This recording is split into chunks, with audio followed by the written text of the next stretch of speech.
faut rentrer. Normalement, on voit comment les parents d'individus pour nous, à notre âge, sont au maximum dans leur vie. C'est ce que vous avez prévu, quand on dit on va faire des gosses. Vous avez prévu ça.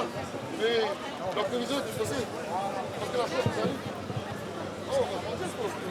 Vous savez, tout le monde. Je suis en vacances, tu dis, en vacances, on est.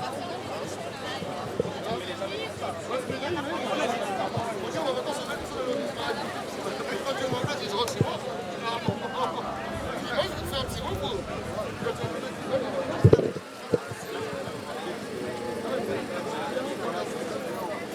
Peut-être qu'on va tomber comme ça pour la retrouver.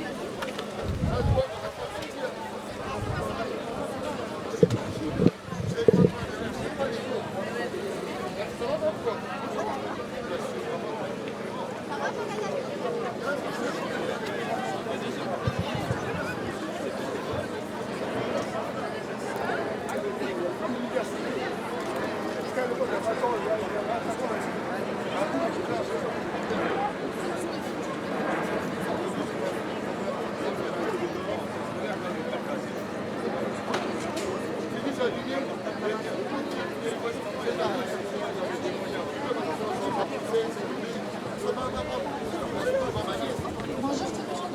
Est-ce que vous pouvez libérer la voie du train pour l'arrivée des bikers, s'il vous plaît? Et qu'il n'y ait que des personnes de la sécurité qui restent pour délimiter. Le reste, si vous pouvez mettre derrière la banderole chaude, s'il vous plaît. On commence à les prises de Paris, parole de famille. Ouais, reste un peu des galères.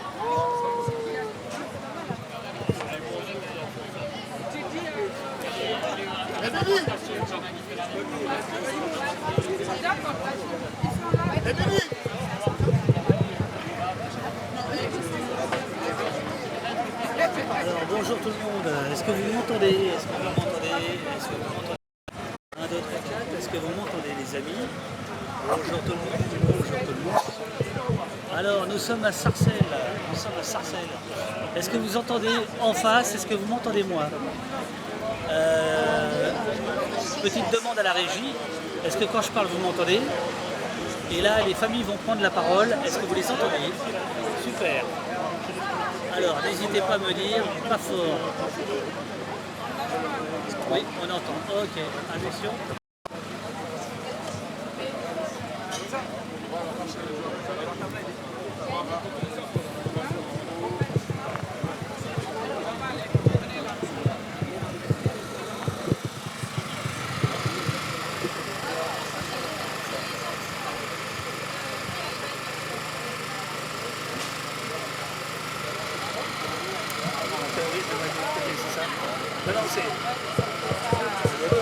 Non, c'est pour toi. Tu peux rester là?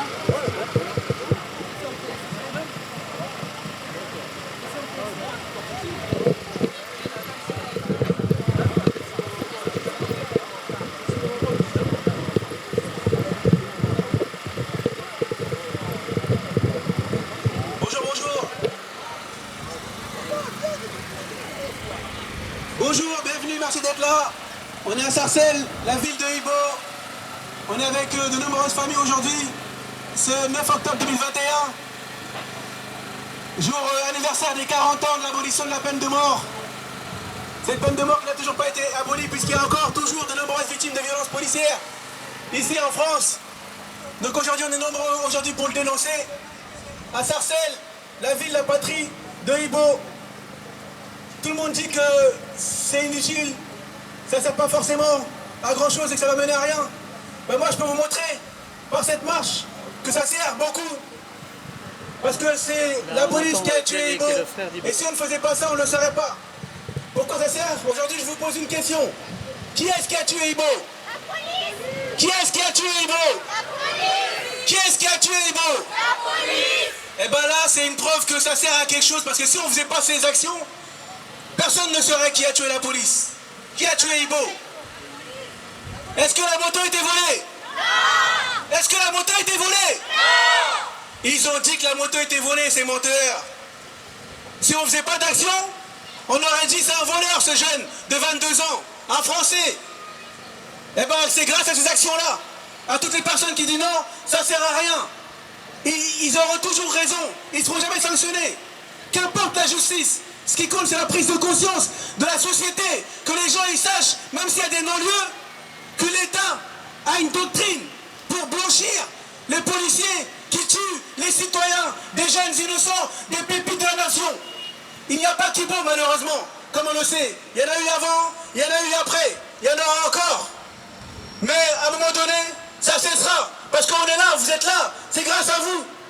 Je vais passer la parole à quelques familles qui aussi ont vécu ces drames, qui aussi ont essuyé des non-lieux. Pas de justice, pas de sanction. On a criminalisé leurs défunts, comme ce fut le cas pour Ibo. Je ne sais pas qui veut prendre la parole en premier. Allez, je passe la parole à Fatou. Je la désigne. Bonjour Fatou. Alors dites-moi si vous entendez bien. Bonjour tout le monde. Fatou Dieng. Du Je m'appelle Fatou Dieng, Vivolé. une des sœurs de Lamine Dieng, donc du comité Vérité et Justice pour Lamine Dieng, du collectif Vivolé et membre du réseau d'entraide Vérité et Justice. Donc le réseau rassemble plusieurs collectifs de familles endeuillées, des victimes tuées par les forces de l'ordre, des victimes tuées dans les prisons par les matons, les surveillants pénitentiaires, des blessés, des mutilés, pour donner plus de force, plus de voix, pour donner la voix aux sans-voix, pour parler d'une seule voix. Lamine, lui, a été tué le 17 juin 2007 à Paris dans le 20e par plusieurs policiers, par clé d'étranglement et plaquage ventral. On a usé tous les recours au niveau national, donc il s'est conclu par un non-lieu. Il a fallu la procédure, donc l'instruction, oui, a duré 10 ans. En 2007, donc ça s'est conclu par un non-lieu. Il a fallu que la famille dépose un dossier à la Cour européenne des droits de l'homme en 2018. Et ce n'est qu'en juin 2020 que l'État français a reconnu devant la Cour européenne des droits de l'homme sa responsabilité dans le meurtre de Lamine, en s'appuyant sur 2 articles de loi. L'article 2 qui dit qu'il avait droit à la vie, l'article 3 disant qu'il a eu un traitement inhumain et dégradant. Donc même si la procédure judiciaire est finie pour nous, on a eu le statut de victime. Ça prouvait que Lamine n'est pas mort seul, qu'il n'était pas responsable de sa mort, qu'il y avait des responsables. Mais le problème, c'est que la Cour européenne, c'est le pays qui est jugé, ce ne sont pas les individus. Donc ces policiers ont continué leur activité, ils n'ont pas été sanctionnés, ils n'ont pas été poursuivis, ils ont eu des avancements de carrière, ils ont été mutés, ils ont été promus comme dans toutes les affaires. Donc aujourd'hui, même si la procédure est terminée, pour nous, on se doit de continuer, de rester là, de pouvoir continuer à aider les familles de victimes, continuer à conseiller les blessés, les mutilés, pour leur donner de la force. Tant que ces violences policières, ces crimes d'État, ces violences d'État ne sont pas terminées, nous serons toujours là, debout, auprès de vous, auprès de chaque personne qui en a besoin, pour soutenir. Nous serons là pour marcher, pour dénoncer l'impunité, pour dénoncer l'injustice, pour avoir la vérité, la justice et la réparation pour toutes et tous. Merci à vous.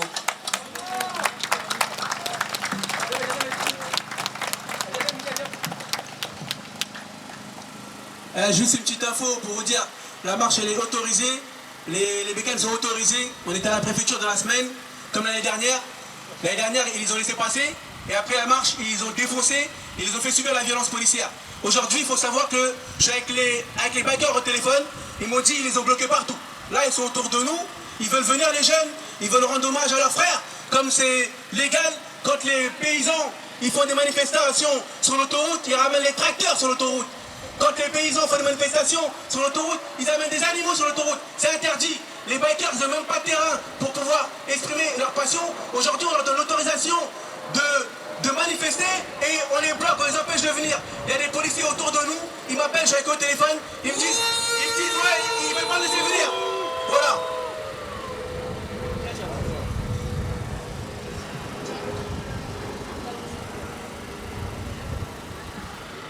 Bonjour, je m'appelle Adja, je suis la grande sœur d'Ibo, Ibrahim Abba pour l'autre. Pour ceux qui ne connaissent pas l'histoire de mon frère, je vais vous relater l'histoire, les faits. Mon frère était un passionné de moto.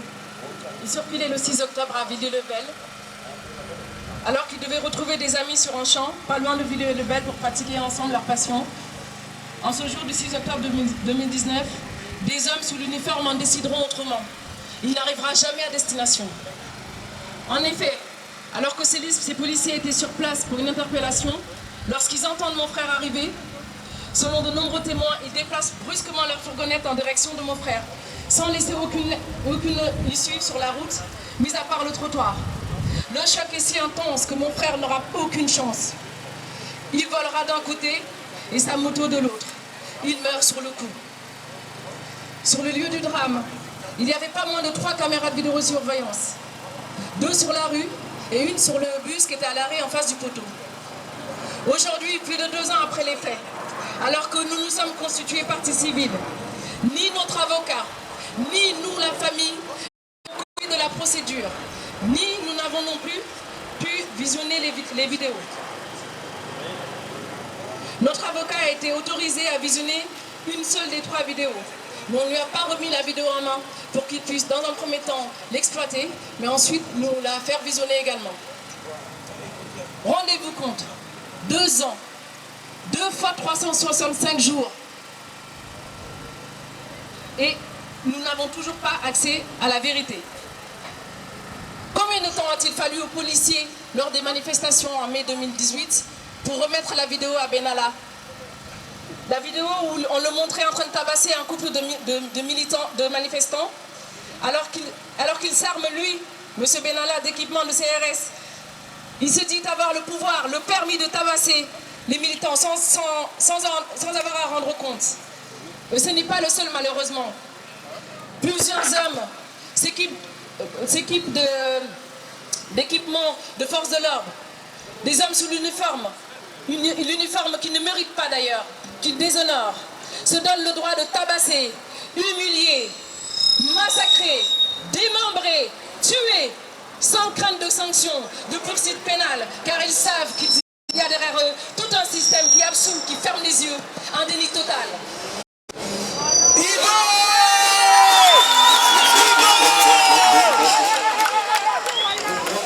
Bien joué les mecs.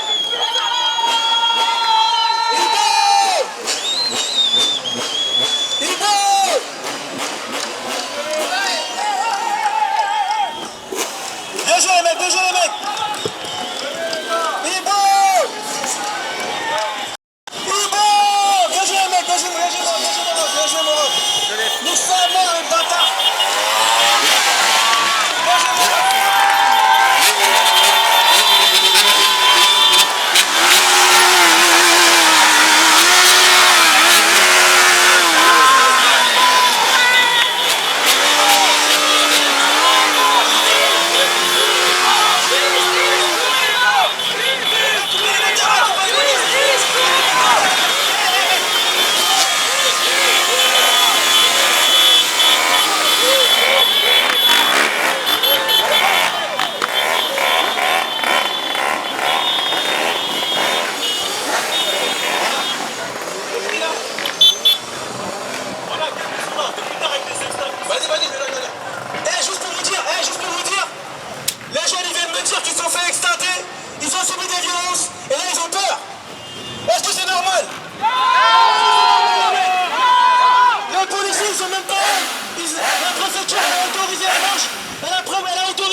Ils sont arrêtés, ils ont subi des violences. Comment est-ce qu'on va pouvoir rentrer chez eux? Tout ça parce qu'ils demandent justice et vérité.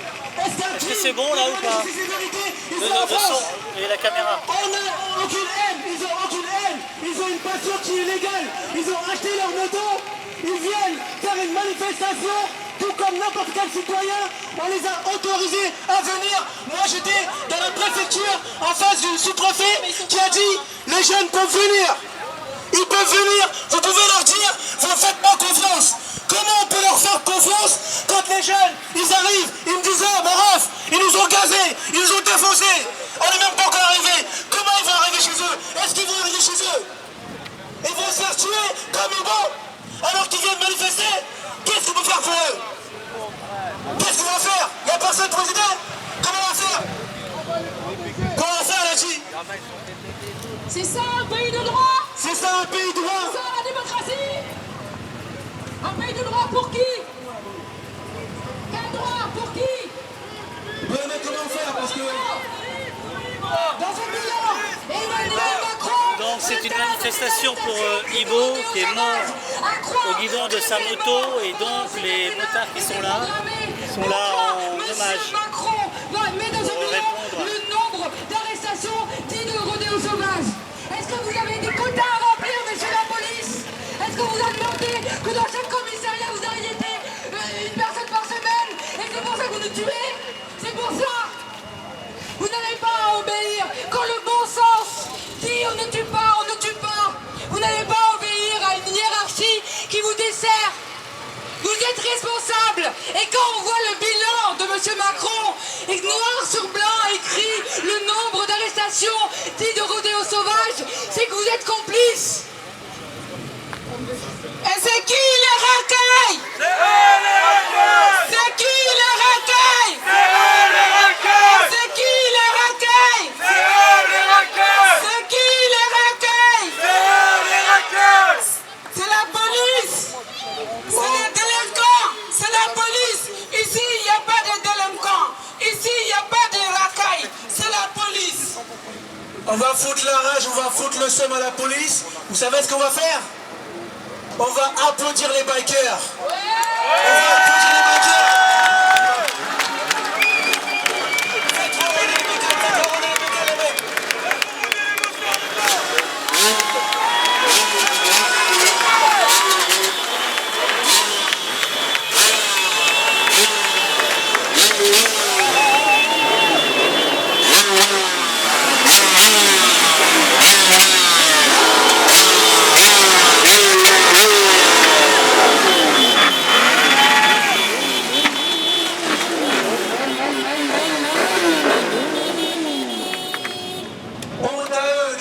Des violences à des gens qui viennent rendre hommage à un citoyen qui est décédé des mains de l'État. Il devrait se faire petit quand aujourd'hui tout le monde sait qui a tué Ibo. Un biker, un membre de la communauté des bikers, un Sarcellois, un citoyen français. Ils l'ont tué et ils ne veulent pas assumer. Ils veulent faire du mal au nom de sa famille, les bikers, parce qu'ils viennent leur rendre hommage ici à Sarcelles, dans la ville patrie d'Ibo. Et après ils disent que c'est nous qui sommes violents. Ils nous font subir les violences. Ils orchestrent ces violences parce qu'ils nous disent faites-nous confiance. Vous pouvez leur faire venir ces bikers. Ils ont le droit de manifester comme tout autre citoyen a le droit de manifester dans ce pays qui est dit un pays de droit. En France, bientôt les élections. Qu'est-ce qu'on va pouvoir dire à ce moment-là? Puisque le représentant de l'État, le premier représentant de l'État, le préfet, reçoit l'association Justice pour Ibo dans les locaux de la préfecture, dans les locaux de l'État, pour nous dire à moi, à ma chère, à mon frère, aux membres de la famille des Ibo, vous pouvez venir manifester, demander justice et vérité pour la mort de votre frère. Vous pouvez faire venir ses copains, ses amis, sa famille, pour clamer la justice. Et voilà qu'ils arrivent, il y a des policiers partout qui leur font subir des violences. Publiquement, ils se cachent même pas. Ils sont là, ils n'ont même pas honte. Et les jeunes, ils n'ont pas peur. Parce qu'ils ne font rien de mal. Ils viennent, ils ne se cachent pas. On va continuer la marche. On va descendre l'avenue 8m45 pour continuer la marche. Juste, je vais voir Mehdi vite fait.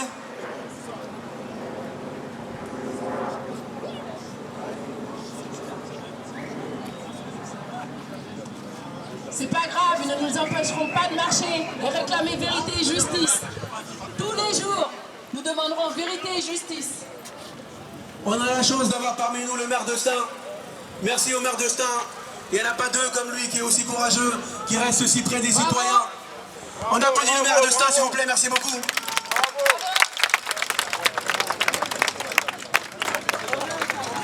On va laisser faire, quelques familles vont encore s'exprimer, le temps de peut-être qu'un autre groupe de bikers va réussir à nous rejoindre en s'exfiltrant des violences policières. On va espérer qu'ils puissent arriver. Je ne sais pas si on doit attendre pour qu'un autre groupe puisse s'extraire des violences pour continuer.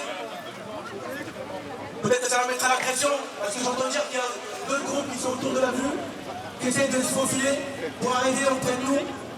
Mais les policiers, ils ne veulent pas qu'ils arrivent, parce que la réussite de cette marche, voilà.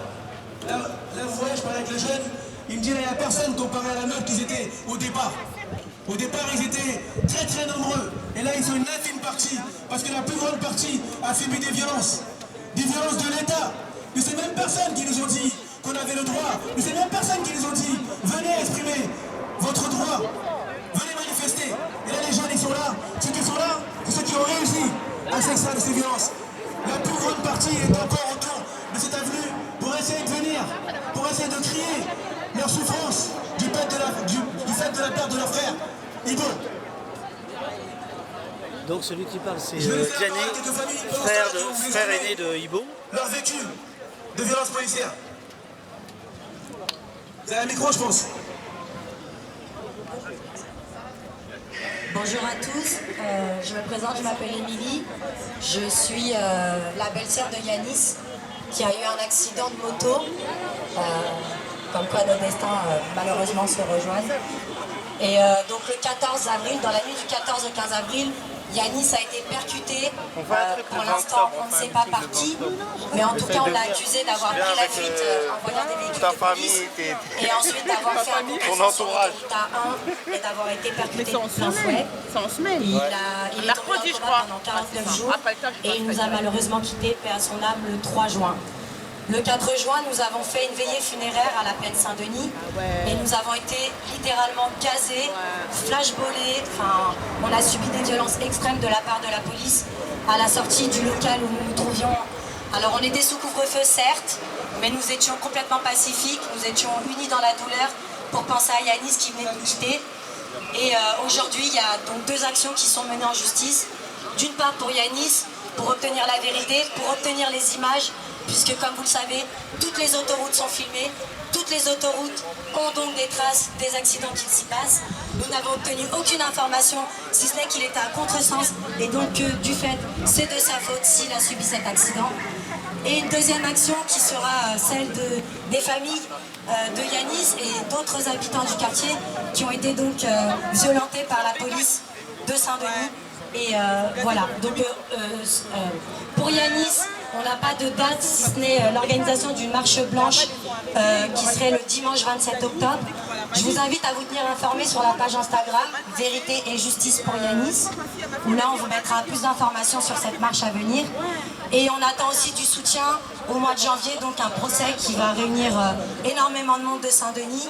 On est soutenu par des députés, par le maire d'Austin aussi qui avait été mis au courant, mis au fait de ces violences. Alors j'ai les alertes, mais je ne sais absolument pas combien nous sommes là en ce moment dans le live. Si vous pouvez me le dire dans le chat. Pour ces violences du 4 juin. Tenez-vous informés sur la page Instagram Vérité et Justice pour Yanis. Merci à vous. Là, tiens, juste un instant, juste un instant. L'attention du public, s'il vous plaît. Je vous demande juste un petit instant. On va attendre un petit peu de silence. Je vais vous faire écouter un message que j'ai reçu des bikers.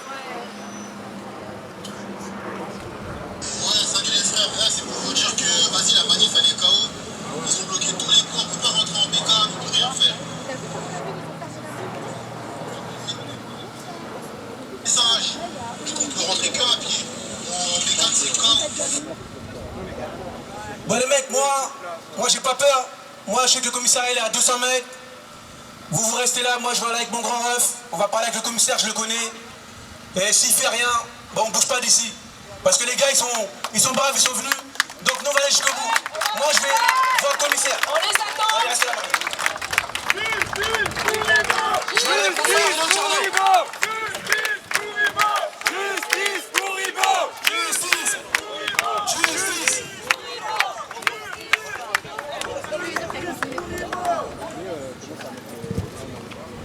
Non, je sais pas.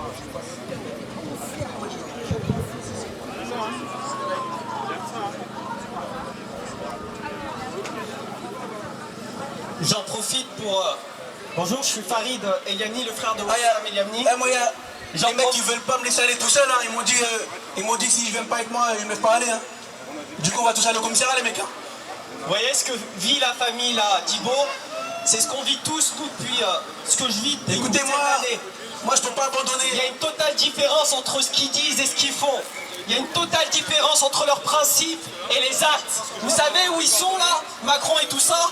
Eh ben ils sont au Panthéon là, en train de fêter l'abolition de la peine de mort. Et BFM et tout sont là-bas. Sauf que nous, dans la réalité, on la vit la peine de mort. C'est des conneries tout ça. Tout ce qu'ils disent, leurs paroles ne vont rien. Leurs paroles ne vont rien. C'est vous qui êtes présents. La force de ce pays, la force de cette ville, c'est vous. Vous valez 10 fois plus qu'eux. Parce que eux, ils sont rien sans vous. Et en plus, ils tiennent pas leurs paroles. Leurs paroles, ils la tiennent pas. Les experts mentent. Ils disent qu'il y a une justice, mais il n'y a pas de justice. Leur justice est simplement faite pour vous mentir, pour faire semblant. Je vais appeler les jeunes alors, je vais appeler les jeunes. Eh, tiens, venez, mec. Et quand il y a le maire là, tout à l'heure, on parlait du maire d'Austin qui était... Eh, Farid, un instant, Farid, s'il te plaît. Eh, je suis avec le commissaire, Farid, s'il te plaît, hein, juste un instant. Eh, je suis avec le commissaire, il dit qu'il n'y a pas de blocage, le commissaire, c'est comment les bikers?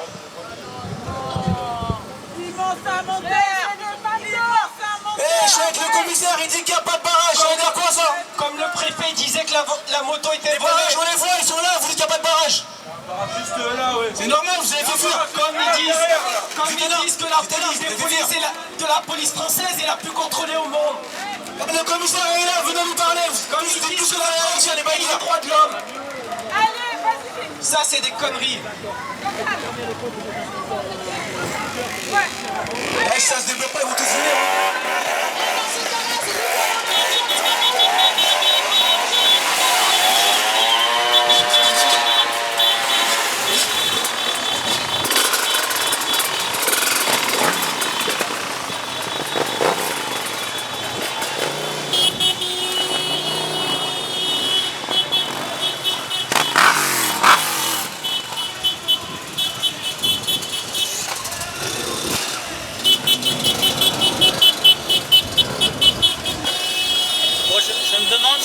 Je relance le live, puisque visiblement vous n'aviez pas le bon titre de live.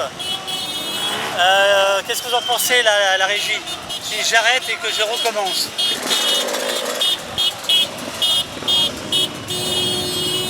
Allô, allô? Allô la régie?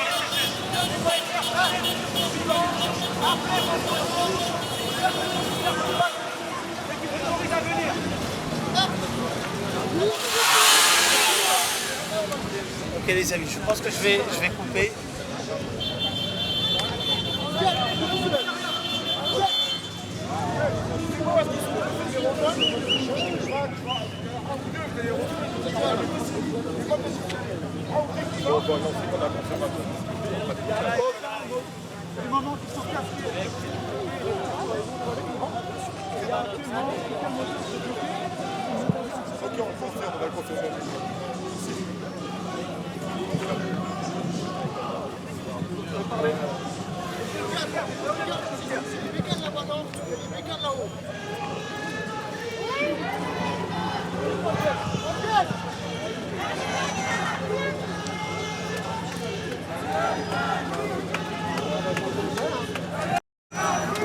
Bon alors à tout de suite.